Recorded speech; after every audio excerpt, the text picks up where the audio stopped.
semakin banyak orang yang mendukung Kiai Imad, semakin banyak orang yang mengapresiasi Kiai Imad. Ini jelas menunjukkan apa yang menjadi pendapat Kiai Imad, apa yang ditulis Kiai Imad itu betul-betul menunjukkan sesuatu yang sangat berbobot, sangat bermanfaat untuk masyarakat. Ya. Jadi ini tentu semakin membuat para pembela nasab dan juga para oknum-oknum Habib yang masih menolak dengan berbagai cara apapun, dengan berbagai alasan apapun, mereka semakin sampai sekarang gitu ya. Penelitian ini atau kesimpulan yang dimiliki oleh Kiai Imad ini itu belum ada yang bisa membantahnya sampai sekarang. Jadi, kalaupun ada orang membantah dari kalangan habaib, dari Robitoh Alawiyah sendiri, itu semua bantah-bantahannya, gitu ya. Kitab-kitab yang mereka sampaikan itu adalah kitab-kitab yang ditulis setelah abad ke-10. Dari abad ke-4 sampai ke-9 nggak ada, gitu. Nggak ada satupun kitab yang bisa mereka. Ya, sama seperti misalkan hari ini Habib Lutfi menulis silsilah bahwa beliau adalah keturunan Nabi Muhammad SAW, misalkan. Ya, siapa yang bisa bantah bahwa Habib Lutfi adalah tokoh berpengaruh di Indonesia, salah satu tokoh berpengaruh? Kita nggak bisa bantah, memang gitu. Habib Rizik aja tokoh berpengaruh kok. Pengaruh lah, masa nggak pengaruh gitu. Jadi ya kita nggak bisa bantah soal ketokohan para penulisnya. Tapi setelah saya membaca secara utuh tulisan atau buku dari Kiai Imad, saya merasa lega karena jadi bisa memaklumi kenapa Habib Rizik, Habib Bahar bin Smith gitu ya. Itu kata-katanya, tingkah pola dan perilakunya sama sekali tidak mencerminkan Nabi Muhammad SAW. Yang sebelumnya kita tahan-tahan gitu ya. Sebelumnya kita emosi tapi kita menahan diri sedemikian rupa. Tapi dengan penelitian ini kita jadi maklum. Wajar, emang bukan keturunan Nabi kok. Biarin aja. Mereka nggak punya ilmu. Semoga seperti mereka dengan adanya youtuber yang semakin bermunculan, mereka semakin terbuka bahwa inilah fakta kebenaran. Kalau seandainya apa yang disampaikan oleh Kiai Imad itu bukanlah sebuah kebenaran, tentu akan semakin tenggelam dan hilang ditelan zaman. Tapi faktanya kita bisa lihat sendiri, apa yang disampaikan Kiai Imad itu semakin mendapatkan respon dan semakin dipuji banyak orang. Assalamualaikum warahmatullahi wabarakatuh. Bismillahirrahmanirrahim. Alhamdulillahirabbil alamin wa bihi nasta'inu ala umurid dunya waddin. Wassalatu wassalamu ala asyrafil anbiya'i wal mursalin sayyidina wa maulana Muhammadin wa ala alihi washabbihi ajma'in, amma ba'd. Para pemirsa sebangsa dan setanah air dimanapun Anda berada yang berbahagia, terima kasih Anda semua masih bersama dengan saya Nur Rahmat Asmawi di Nurmas Channel. Pada kesempatan yang berbahagia ini saya akan menampilkan sebuah video dari channel YouTube Sewot TV ya, yaitu channelnya Saudara Alifur Rahman. Video ini menarik sekali untuk saya ketengahkan di sini karena menjelaskan isi dari buku yang ditulis oleh Kiai Imad. Di situ dijelaskan secara jelas dan gamblang oleh Saudara Alifur Rahman ini. Dan yang menarik lagi yaitu Saudara Alifur Rahman ini ya, channel Sewa TV ini yang sudah kita kenal selama ini, channel ini kan tidak pernah ikut membahas tentang bab-bab beginian ya, tentang nasab ini. Ini biasanya sering membahasnya itu adalah masalah politik dan sebagainya, dan termasuk kemarin itu Saudara Alif ini sempat akan dilaporkan oleh tim Prabowo kalau tidak salah karena ada kata-katanya yang berbau politik ya itu. Nah, yang menarik di sini adalah channel Alifur Rahman ini ya, Sewa TV ini yang biasa membahas politik ini tiba-tiba ikut membahas tentang nasab juga. Apalagi ini langsung menjelaskan buku yang ditulis dari Kiai Imaduddin ya. Ini tentu menunjukkan bahwa ternyata apa yang disampaikan oleh Kiai Imaduddin, data-data yang disampaikannya tentang tesisnya ini semakin menunjukkan betul-betul semakin mendapatkan banyak apresiasi di kalangan masyarakat ya. Baik kalangan awam, kalangan umum, dan para youtuber Dan juga kita akhir-akhir ini sering kali mendapat kabar ada para kiai, ada para akademisi yang memperlihatkan dukungannya kepada Kiai Imad, yang sangat mengapresiasi dari apa yang ditulis Kiai Imad itu, sangat mendukung apa yang disampaikan oleh Kiai Imad. Nah, ini menunjukkan bahwa semakin banyak orang yang mendukung Kiai Imad, semakin banyak orang yang mengapresiasi Kiai Imad. Ini jelas menunjukkan apa yang menjadi pendapat Kiai Imad, apa yang ditulis Kiai Imad itu betul-betul menunjukkan sesuatu yang sangat berbobot, sangat bermanfaat untuk masyarakat. Ya. Jadi ini tentu semakin membuat para pembela nasab, ya, dan juga para oknum-oknum Habib yang masih menolak dengan berbagai cara apapun, dengan berbagai alasan apapun, mereka semakin terpojok dan semakin tentu semakin tidak berkutik lagi. Ini adalah fakta data yang sudah bisa kita lihat. Dan yang menarik juga, apa yang disampaikan dari channel itu disampaikan dengan santai, rileks, dan penuh sekali-sekali diiringi dengan candaan. Memang ini ciri khas dari channel beliau, Saudara Alifur Rahman itu. Memang beliau menyampaikan itu biasanya diiringi dengan candaan-candaan, ya. Ini yang membuat lebih menarik untuk kita simak, dan tentu kita akan ya sekaligus mendapatkan banyak wawasan dan ilmu pengetahuan, tapi juga kita mendapatkan banyak hiburan, ya. Ada hiburan, ya. Tentu ini semakin menyenangkan. Ya, mari kita simak saja videonya sampai tuntas. Selamat malam semuanya. Assalamualaikum warahmatullahi wabarakatuh. Tenang aja, kalian nggak salah channel kok. Ini emang channel Siwot TV, tapi kali ini bahasanya berbeda karena saya akan membahas sedikit terkait buku atau penelitian yang ditulis oleh Kiai Imaduddin. Jadi ceritanya beberapa hari yang lalu ada salah seorang penulis di siwot.com, di website yang saya kelola sejak tahun 2015 lalu, itu mengirimkan buku dari Kiai Imaduddin dan ada pesannya gitu ya, tolong dikirimkan kepada Ra Alif dan dibahas soal nasab para habaib yang ada di Indonesia, dan itu diragukan gitu ya bahwa mereka ini benar-benar adalah keturunan dari Nabi Muhammad SAW.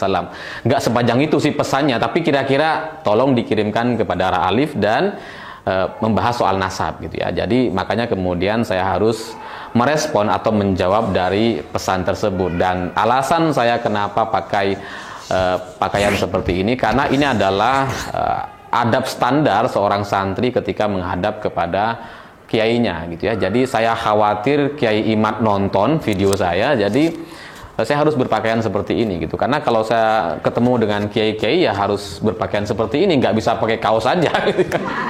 Bisa aja sih, tapi nggak enak gitu, karena saya tahu, karena saya ya dulu pernah nyantri, jadi ya adab untuk bertemu atau berhadapan dengan kiai itu ya memang selayaknya seperti ini, dan ini adalah baju biasa aja yang sebenarnya memang dipakai ketika sholat atau sholat Jumat gitu ya. Ya ini adalah pakaian yang memang dikenakan oleh banyak atau semua orang Islam di Indonesia rasanya gitu. Ini biasa aja, tapi kali ini harus saya pakai karena khawatir takut Kiai Imad nonton gitu ya, supaya kelihatan enak lah. Kalau pakai kaos aja kan wah kayaknya saya kurang sopan gitu ya.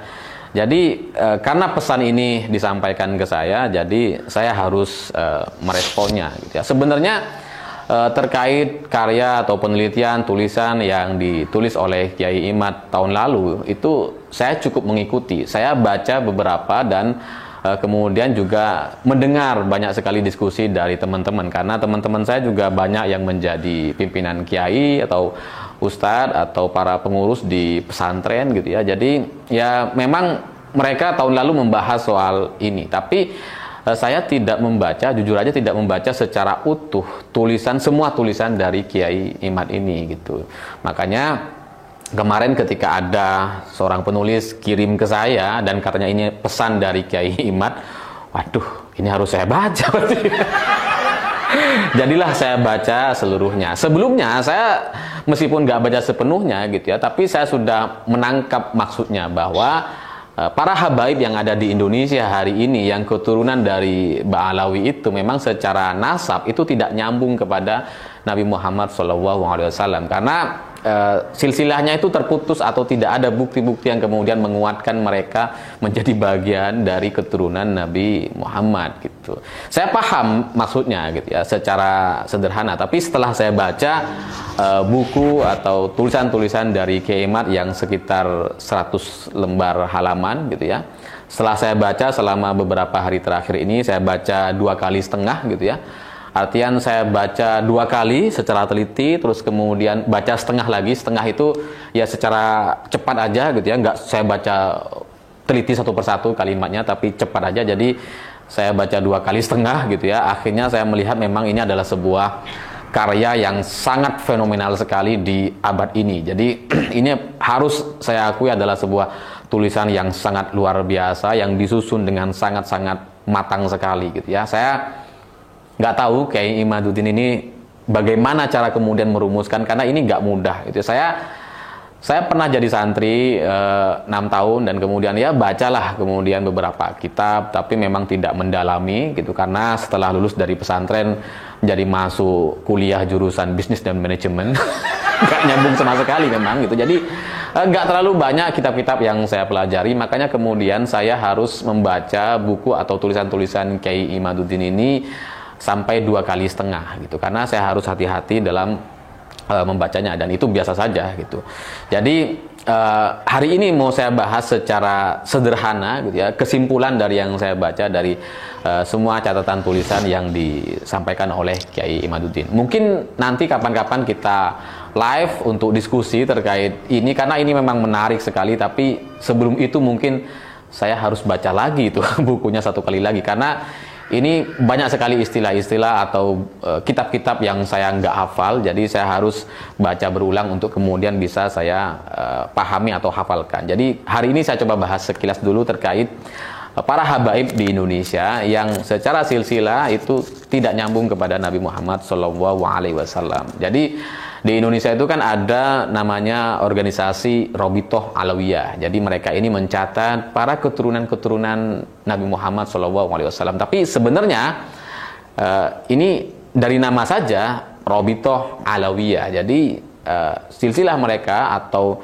leluhur mereka itu Alawi gitu ya, atau Alwi. Nah, dalam keyakinan para habib-habib yang ada di Indonesia seperti Habib Lutfi, Habib Rizik, Habib Bahar bin Smith dan yang lain-lain itu mereka meyakini bahwa mereka adalah keturunan dari Alawi ini, dan Alawi ini adalah anak dari Ubaidillah. Nah, Ubaidillah ini mereka yakini adalah anak dari Ahmad bin Isa, dan Ahmad bin Isa inilah yang punya silsilah atau menjadi keturunan Nabi Muhammad SAW. Itu keyakinan mereka. Nah, Kiai Imaduddin dalam penelitian dan tulisannya itu kemudian mematahkan keyakinan ini, karena ternyata yang namanya Ubaidillah itu tidak tercatat dalam sejarah atau kitab-kitab nasab di abad keempat sampai ke-9 sebagai anak dari Ahmad bin Isa. Jadi tidak ada kemudian kitab-kitab yang mencatat bahwa Ahmad bin Isa ini punya anak bernama Ubaidillah gitu. Jadi inilah yang kemudian membuat Indonesia tahun lalu gitu itu geger sekali terkait tulisan Kiai Imad ini. Nah, sementara di kalangan para habaib mereka meyakini bahwa Ubaidillah itu atau bapak dari Alwi itu adalah anak dari Ahmad bin Isa gitu. Padahal itu nggak ada. Nah, ceritanya dalam kitab-kitab yang dibaca atau disampaikan oleh Kiai Imad dalam bukunya itu dalam rangka untuk mencari bukti-bukti katanya. Jadi kita harus mengumpulkan, kalau dari abad 1 sampai 4 itu kan masih ada dalil-dalil dari hadis gitu ya, masih ada cerita-ceritanya seperti bagaimana kehidupan Nabi Muhammad itu kan ada dalam beberapa dalil hadis gitu. Nah, di abad keempat ini kemudian sampai kemudian ke 9, 456 sampai 9 itu banyak ditemukan dari kitab-kitab nasab. Nah, di abad keempat gitu ya, di masa hidup Ahmad bin Isa ini tercatat bahwa anaknya itu hanya 3 orang, yaitu Muhammad, Ali, dan Husain. Nggak ada yang namanya Ubaidillah gitu.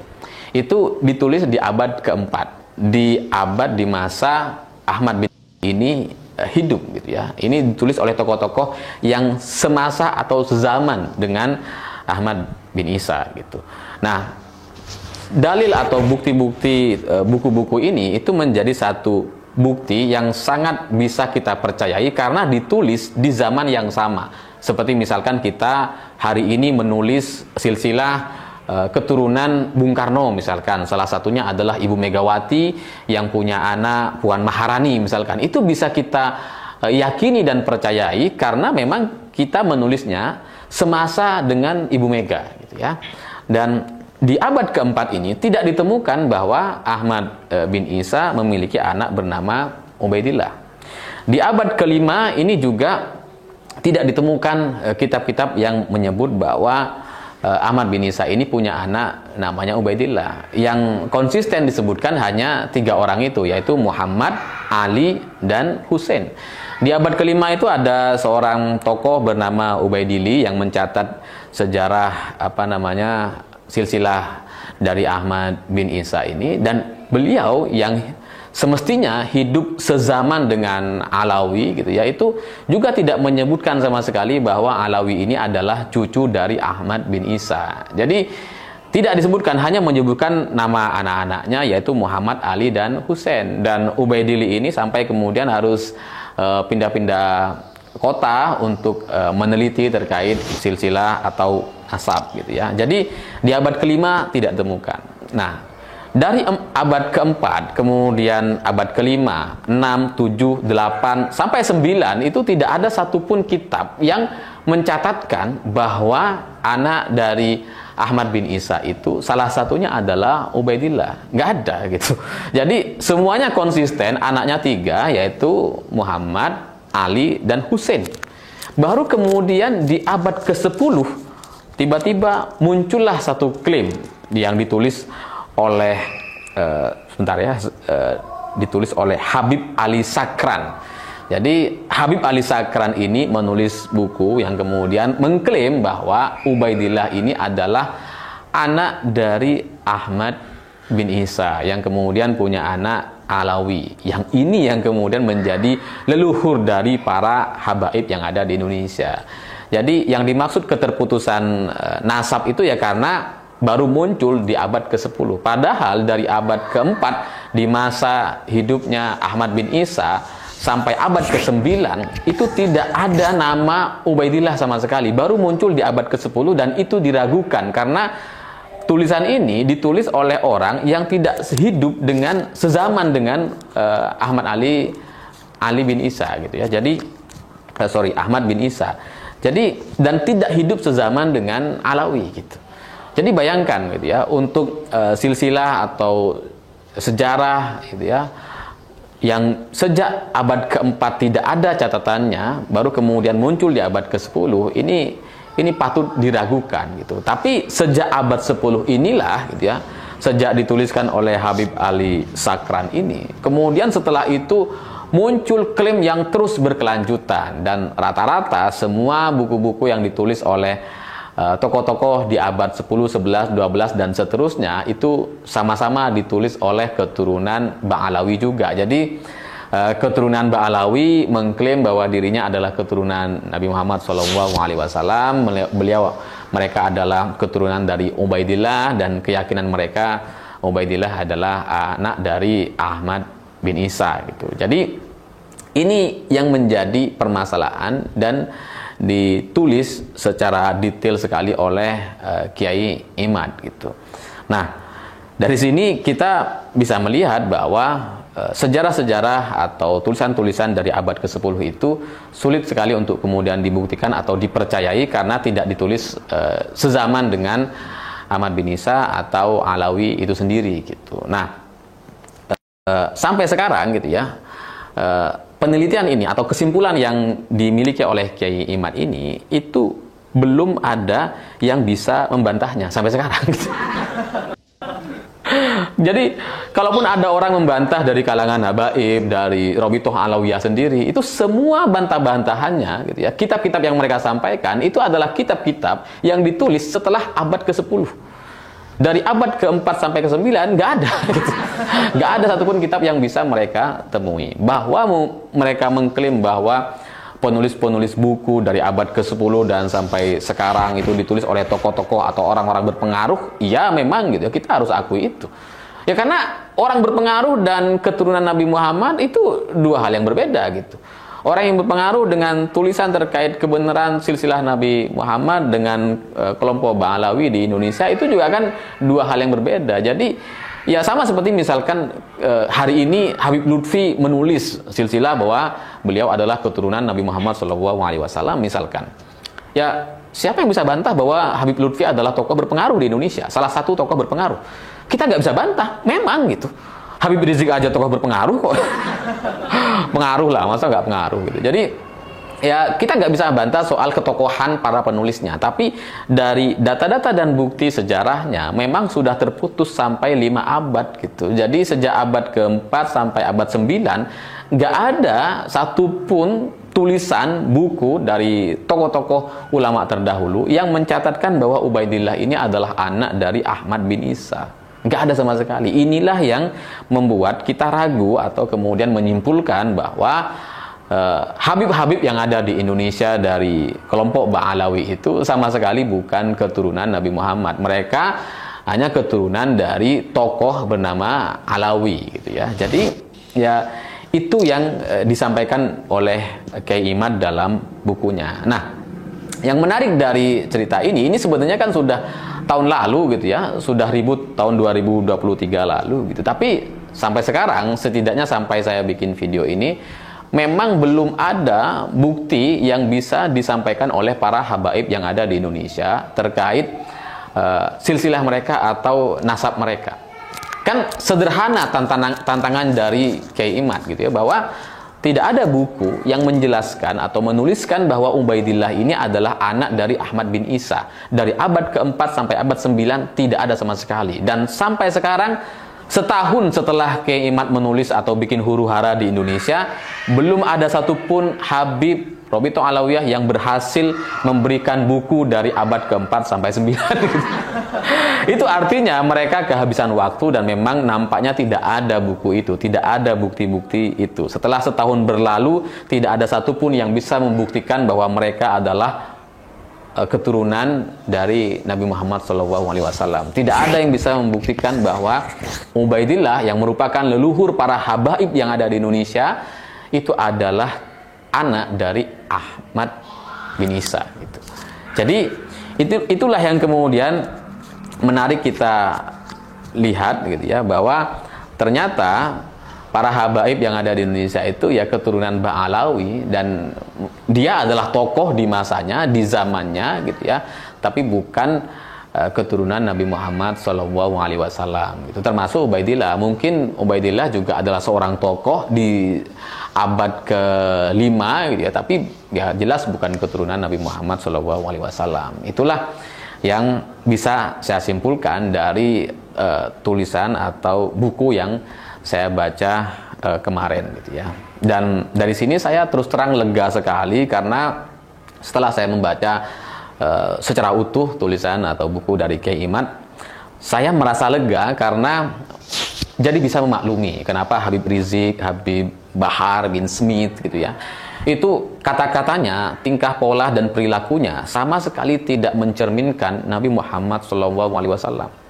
Yang sebelumnya kita tahan-tahan gitu ya, sebelumnya kita emosi tapi kita menahan diri sedemikian rupa, tapi dengan penelitian ini kita jadi maklum, wajar, emang bukan keturunan Nabi kok. Biarin aja. Mereka nggak punya ilmu seperti Habib Bahar misalkan yang bahasanya kemana-mana, wajar gitu, karena memang bukan keturunan Nabi Muhammad SAW. Jadi ya ini melegakan dan semoga video ini cukup untuk menjadi satu jawaban ucapan terima kasih respon saya atas pesan yang disampaikan oleh Kiai Imaduddin kepada penulis saya. Semoga bermanfaat. Alhamdulillah kita telah menyimak dari apa yang disampaikan oleh saudara Alifur Rahman tadi, ya semoga ini bisa menambah wawasan dan semakin memantapkan kita semua, ya terutama yang selama ini telah mendukung Kiai Imad dan kawan-kawan, ya. Jadi ini semoga ini semakin memantapkan kita, dan terutama dan juga ini semoga bisa membukakan hati para muhibin, para pembela nasab, para habib-habib yang masih belum terbuka pintu hatinya untuk menerima kebenaran dari apa yang disampaikan oleh Kiai Imad. Bahkan mereka selama ini, mereka masih saja menyalahkan dari apa yang disampaikan oleh Kiai Imad. Ya, semoga mereka dengan adanya YouTuber yang semakin bermunculan, mereka semakin terbuka bahwa inilah fakta kebenaran. Kalau seandainya apa yang disampaikan oleh Kiai Imad itu bukanlah sebuah kebenaran, tentu akan semakin tenggelam dan hilang di telan zaman. Tapi faktanya kita bisa lihat sendiri. Apa yang disampaikan Kiai Imad itu semakin mendapatkan respon dan semakin dipuji banyak orang. Jikalau masih ada orang yang mencaci maki, menganggap tesisnya Kiai Imad ini adalah tesis abal-abal mencomot dari Google, itu sebenarnya adalah fitnah, ya. Itu fitnah yang sangat besar karena tidak berdasarkan fakta dan realita ini, ya.